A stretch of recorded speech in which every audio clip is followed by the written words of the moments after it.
দেখুন গাইজ আবারও একটা ভিডিও নিয়ে চলে এসেছি। সেবারে জল পড়ার দেখছিলাম, আজকে জল পড়ছিল, এখন ধরেন করে গেছে হালকা হালকা। আজকে আমাদের ঘরে মাংস হচ্ছে, মাংস সেন্টটা উঠেছে।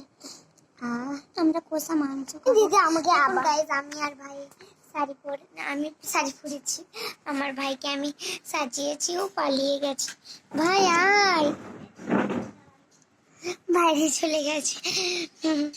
গাইজ দেখুন আমি শাড়িটা পরেছি, কেমন লাগছে কমেন্টে জানাবেন। হ্যাঁ,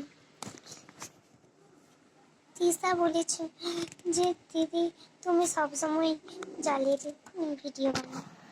আবার একজন দিদি বলেছে আমাকে বোন তুমি তুমি দেখতে খুব কিউট। হ্যাঁ, আমার ভাই এলে আপনাদেরকে দেখাবো এর পরের ভিডিওতে। এখন টাটা।